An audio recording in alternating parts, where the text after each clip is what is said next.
very sorry for cutting that very interesting part. So what we'll do is that we can do, let me not make promises, we can do a playback, right? And then invite you to complete that section probably tomorrow or so.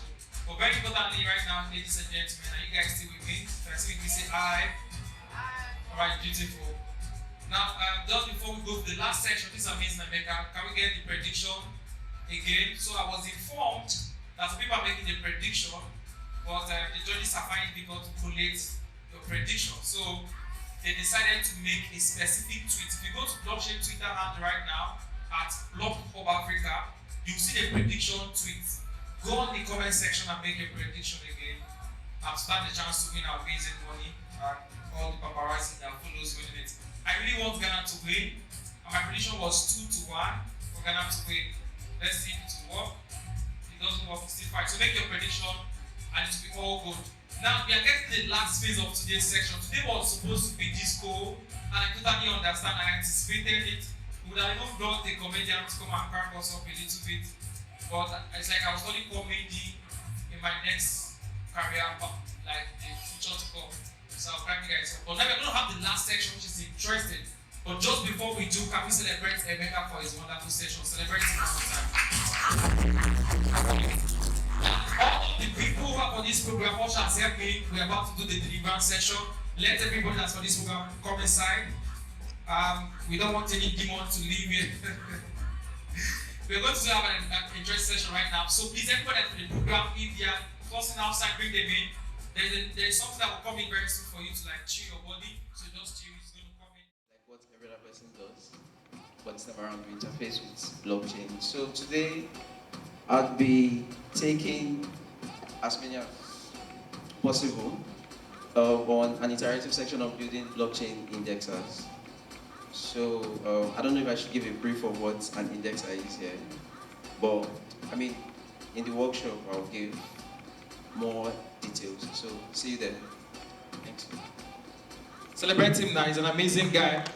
I had to consciously put him for the last law because he's going to demonstrate some crazy stunts for you behind the scene. He's going to show you amazing stuff. He's going to be rock coding section, and he will give you a lot of resources also behind the scene. So ladies and gentlemen, at this point we are going to make some little paparazzi shift. Everybody that is a developer, you're going to move towards this direction. Ushers, please help me move them.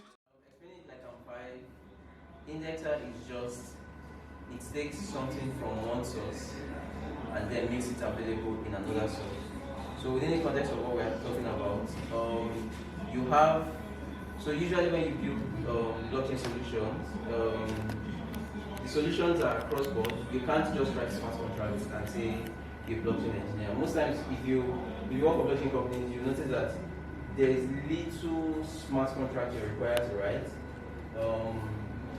There's little smart contract you're required to write. So I've been at BCHA for a year now, and the entire year I only had to write smart contracts once.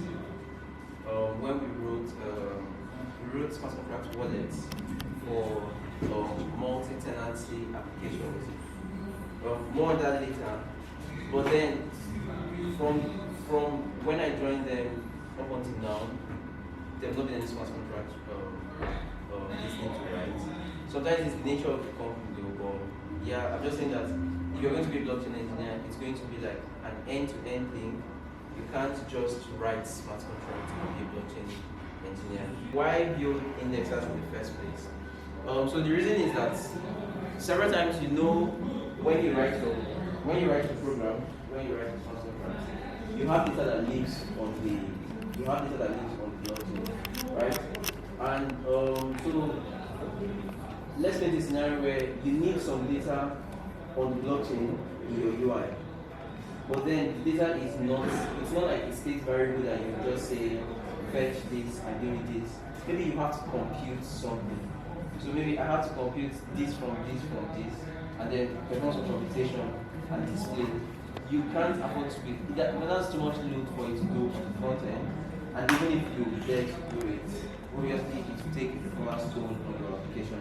So one of the reasons is that certain times you want to communicate and aggregate data on the blockchain on your local machine or your local storage, right? So you build indexers to do that. The second reason is that it's a cheap way. So logs and events are a cheap way to save data on the blockchain. So I can afford to keep increasing states on my contract, and it keeps growing, and it keeps growing and growing, right? But if I have logs is like you emit information, and information is just there, right? And you're not paying for it.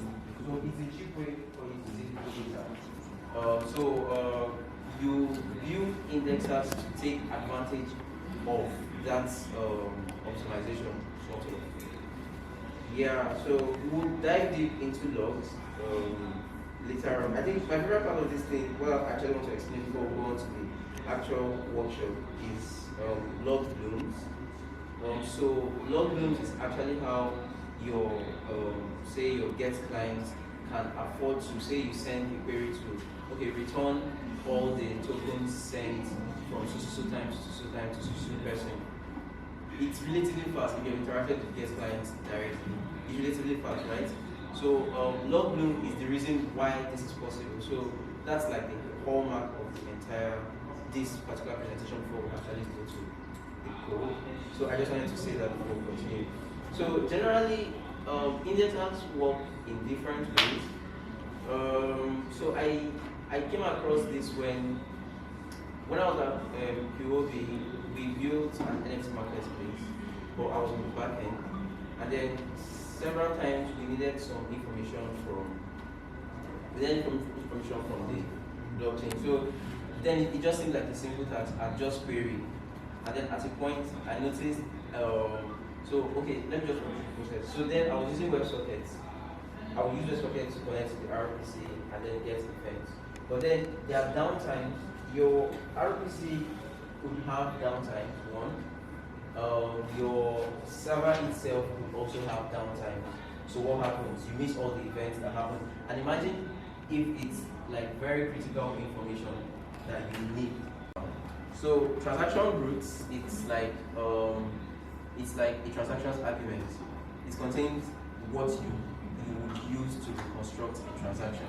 So it has nothing to do with state of the transaction. It has nothing to do with whether it was successful or not. It's just data. So if you take those data, they call it transaction vector. So if you take those transaction vectors, you can reconstruct a transaction, right? Then receipt truth is what now tells you, okay, it was successful, it wasn't successful, I ran out of gas, I didn't have enough gas, and whatnot. So I'll just breeze through it. So what a block header looks like, you would see the parent hash, the SHA-3 uncle, the miner, state roots, transaction root, receipt root, and logs bloom. So these are the three things important to us right now. Every other thing is like, I don't know, it's kind of self-explanatory. So after the block header, the transaction root contains more detailed information about the transaction, but nothing. Is it okay? Thank you.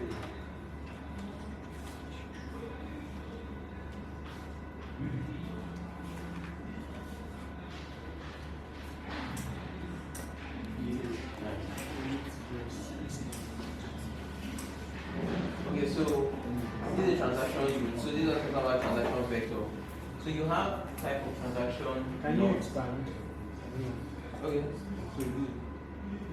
By large. Is that what you mean? It's like close to share. Close to share button. Oh, actually. Okay. Yes, it's very convenient. So you have this information. You have the hash. You have the from. You have the to. You have the RS. You know what that is?